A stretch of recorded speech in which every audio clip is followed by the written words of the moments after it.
Olá pessoal, bem-vindos à nossa aula de manutenção elétrica, né? Bem-vindos aí todos de volta. Hoje a gente vai dar continuidade aqui o que a gente já começou a ver, né, um pouco lá em outras aulas a respeito da manutenção em motores elétricos, tá? Então vamos continuar aqui para esclarecer bem esse assunto aí na cabeça de vocês. Bom, a gente pode perceber, né, que as máquinas em geral elas têm que ter duas características básicas. A primeira é, elas têm que ser isoladas eletricamente, né? E também acopladas magneticamente, tá? Quando você olha, por exemplo, para um transformador, que é uma máquina elétrica, né? Mas não rotativa, ele possui essas características também, né? Então ele tem a característica de ser isolado eletricamente, né? Para que você não tenha um contato efetivo entre algumas partes, né? do equipamento, né, a carcaça e etc. E mais, né, em contrapartida, ele tem que ser acoplado o máximo possível. Claro que não vai ser perfeito, ideal, né? Mas ele tem que ser acoplado magneticamente, tá? Para que tenha uma eficiência bem melhor. E os motores elétricos, eles não são diferentes. Se você, como eu já até comentei isso em outras aulas, os motores elétricos, eles são transformadores que giram, né? Você tem toda a construção do transformador relacionada a bobinas, né, a espiras, como se você tivesse um primário, um secundário, dependendo do tipo de usabilidade, né, dessa máquina, seja um gerador ou um motor. Então, você tem um motor como um tipo de máquina elétrica rotativo, tá? Que não diferente do transformador, ele também possui as suas partes isoladas eletricamente e acopladas magneticamente.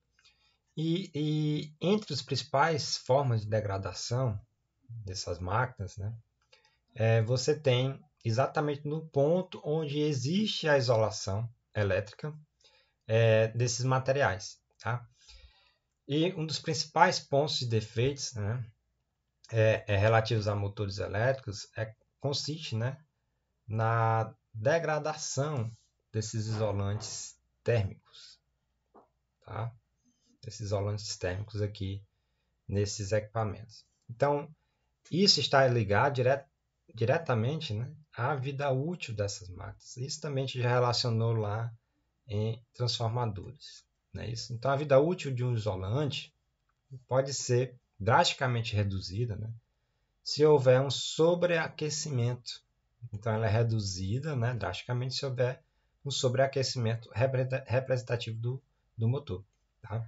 As principais causas, olha só, as principais causas da degradação dos isolantes são, primeiro, para você entender o que é que você precisa fazer de manutenção, geralmente corretiva, né, ou não, quando você faz uma manutenção preditiva de fato, as principais causas, tá, da degradação desses materiais são devidos à sobretensão de linha, né, a sobreintensidade de corrente.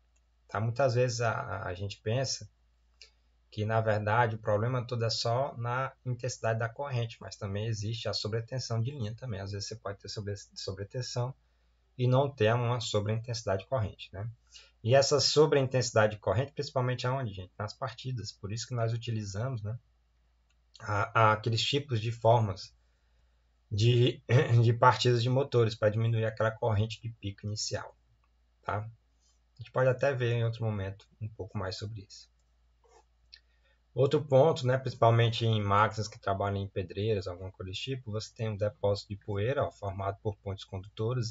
Isso acaba provocando, esse depósito de poeira, acaba provocando curtos-circuitos nessas máquinas. Tá? Ataque por vapores ácidos ou gases arrastados pela ventilação.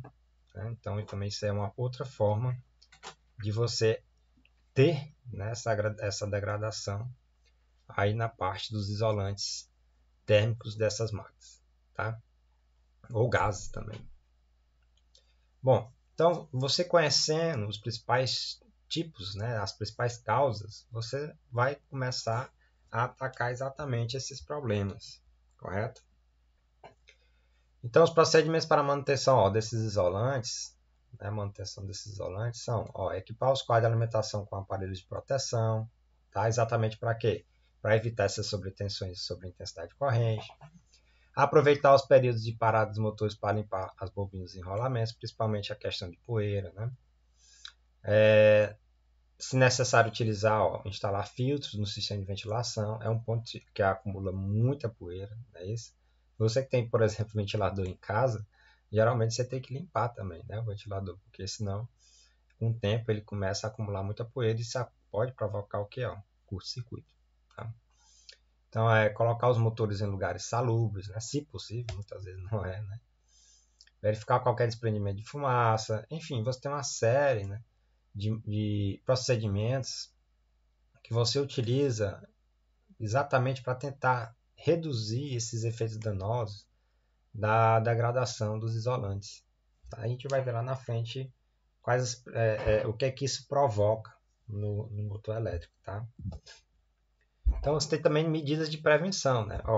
Você teve medidas de manutenção e medidas de prevenção. As medidas de prevenção, entre elas, né, para prevenir vibrações, que é outra forma aí, né, de problemas ocasionados nas máquinas, tá?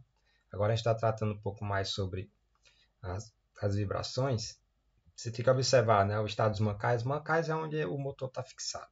Isso é como se fosse lá as pernas lá do motor. Observar a vida útil média dos mancais, controlar, analisar as vibrações. Isso aqui a gente já até viu em manutenção preditiva, não é isso? Então, substituir rolamentos, etc. Tá? Então, isso aqui é uma série de medidas, né, de prevenção dessas vibrações. Você não elimina ela totalmente, não é isso? Mas você pode diminuir ao ponto de deixar ela dentro daquela faixa, né, daquele espectro de vibração normal da máquina. Eu acho que isso foi o que a gente viu lá nos principais tipos de manutenção preditiva. Tá? Os defeitos mais frequentes dos motores, o estator queimado, a gente vai ver um pouco sobre isso aqui mais na frente, né? Estator queimado por causa de sobrecarga, tá? Sistemas externos, a temperatura alta da sobrecarga. Os sintomas são o que, gente? Cabeça das bobinas uniformemente carbonizada nas 3 fases. Isso aqui quando o circuito é trifásico, a gente vai ver lá na frente. Tá? As causas, sobrecarga baixa durante um tempo longo ou sobrecarga forte por um tempo curto. Tá? Então, isso aqui também é algo, né? Uma das principais causas que a gente, obviamente, se você conhece a causa, você tenta evitar o máximo possível a exposição daquela máquina àquela condição. Tá? Então você tem fase queimada, 2 fases queimadas, né?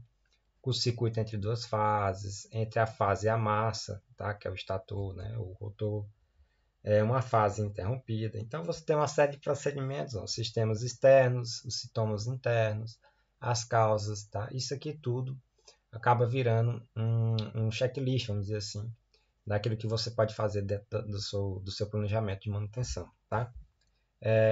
Entre as principais razões, né, vamos ver essa tabela 2 aqui, por exemplo. Você tem as razões, motores acoplados a ventiladores e a tela transportadores com alto tempo de partida. O que fazer? Né? Análise da partida de motores a partir da curva de binário motor e binário resistente, né, isso, para você não ter uma sobrecarga muito grande. A curva de aceleração, tempo de partida, isso aqui é tudo por padrão, não é isso? Você compara o rotor bobinado versus a gaiola de Faraday, né? A gaiola de Faraday, o rotor bobinado, tá? Em gaiola. Soluções futuras, gaiola dupla e alta resistência, acoplador hidráulico, resistência autórica. Então você tem uma série aqui de razões, né? De efeitos que você pode tentar fazer para solucionar qualquer tipo de problema lá na sua máquina, no seu motor em especial aqui. Bom, então os danos mais comuns, vamos ver aqui um pouco sobre visualmente, né, onde é que ocorre os principais danos relativos aos motores, tá? Você tem um curto entre as espiras, tá? A gente sabe, a gente já viu toda a composição dos motores, não é isso? Você tem o estator, você tem o rotor, que é a parte rotativa, tá? Então, um curto-circuito entre as espiras, você tem, pode ser consequência de coincidir 2 pontos defeituosos na isolação dos fios. O que é que acontece? Defeito na isolação, entre os fios, você acaba provocando o que é um curto-circuito, né? Então, um curto-circuito geralmente provocado o que por defeitos na o que isolação dos fios, né? Então, isso é um problema. Nas três fases se manifestam correntes desiguais, como claro, a gente sabe disso, no motor em indução, né? Cuja diferença dependerá do dano ocorrido, claro, e poderá ser tão pequeno que a proteção não atue. Nem sempre, gente, o disjuntor ele consegue, e a gente sabe disso, né? Existem vários tipos de disjuntores, curva A, curva B, curva C. Então, geralmente essas máquinas, quando bem dimensionadas, elas estão conectadas a uma proteção. E essa proteção, algumas vezes, o curto-circuito ele é tão pequeno, ele começa tão pequeno, né? E vai se agravando ao longo do tempo, que o disjuntor, né, ou a proteção que está em cima daquele motor, ele não atua, ele não consegue perceber, né, que aquilo ali é um ponto de defeito e obviamente, provocando aí um dano maior à máquina, tá? Então isso pode ocorrer também. Uma fase de enrolamento queimada, né? Então você pode perceber aqui, toda uma fase queimada, né? Isso geralmente aqui uma sobrecorrente passou nesse circuito, né? Então esse dano ele ocorre quando o motor trabalha ligado em triângulo e falta corrente numa fase. O que é que acontece? Falta corrente numa fase, né? Ele acaba sobrecarregando as outras duas, não é isso? Então a corrente sobra de 2 a 2 vezes e meia, né? No enrolamento restante, ao mesmo tempo em que a rotação cai acentualmente. E aí, obviamente, você tem um desequilíbrio de fase e isso acaba provocando aí um curto-circuito, né, na bobina. Não é isso? Você tem duas fases de enrolamento queimada, então aí já foi algo mais sério, né? Você queimou uma fase e também queimou outra fase, outra bobina, né? Isso aqui, no estator. Então você consegue até perceber a diferença de cor, né? O cobrezinho aqui, bem clarinho, é a fase queimada, né? Então este defeito ocorrerá se faltar corrente num condutor da rede e o enrolamento estiver ligado em estrela. Então, se você sabe a causa, você sabe também como tentar proteger o seu circuito desse tipo de problema, né? Uma das fases fica com a corrente igual a zero, enquanto as outras duas absorvem toda a potência, né, levando as suas correntes absorvidas. E aí acaba provocando uma sobrecarga, consequentemente, eventualmente uma perda, né, uma queima aí nas bobinas.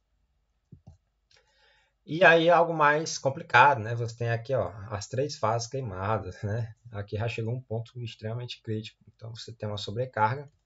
O motor é protegido somente com fusíveis, né? Acaba, infelizmente, podendo ocorrer isso. Tá? Você não tem uma proteção termomagnética. Às vezes, aqui você tem só uma proteção térmica, que muitas vezes ela é retardada. Né? Por isso que é importante mencionar direitinho, com disjuntores na curva correta. Né? E também características termomagnéticas. Tá?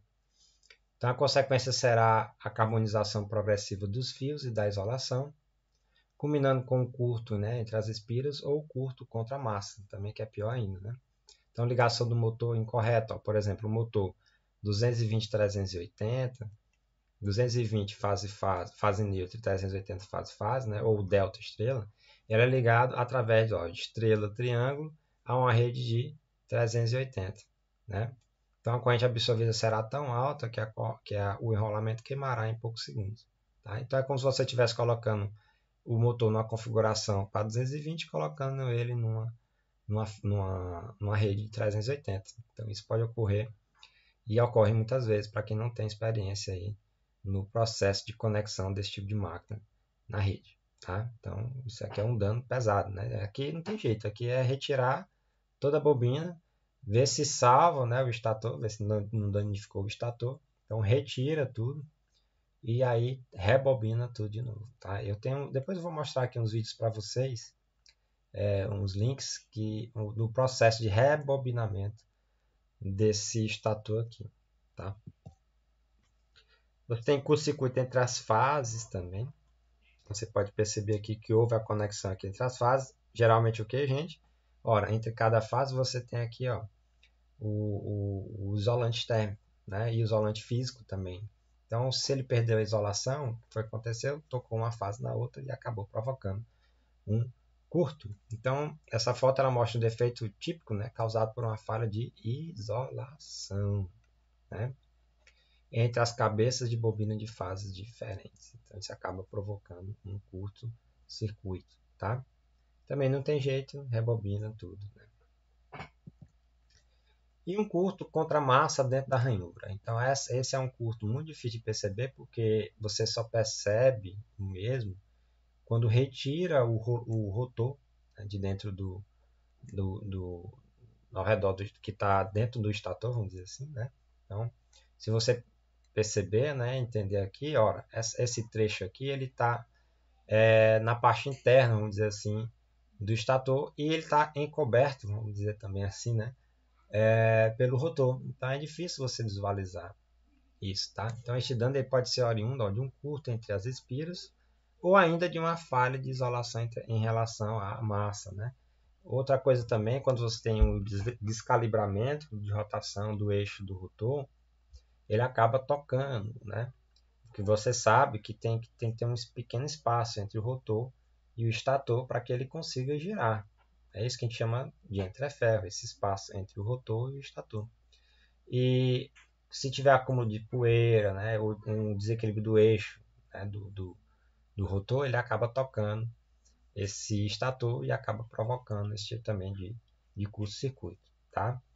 E você percebe, né, que o estator ele é tudo laminado, correto? Exatamente para diminuir o que, gente? As perdas, né, por correntes parasitas. E aí, numa situação dessa, também não tem outra, né? Você tentar, é um procedimento muito complexo para você tirar todas as, as placas, vamos dizer assim, tá, desse estator e tentar reconstruir esse estator aqui para tentar reutilizar, né? Algumas vezes não tem solução, infelizmente. Bom, isso foi um pouco aí de manutenção em motores elétricos, a gente vai ver mais coisas, tá bom? Mas isso só foi para a gente manter a continuidade aqui do raciocínio em relação à manutenção de motores. Tá legal? Então, qualquer dúvida, comenta lá no Classroom e até mais.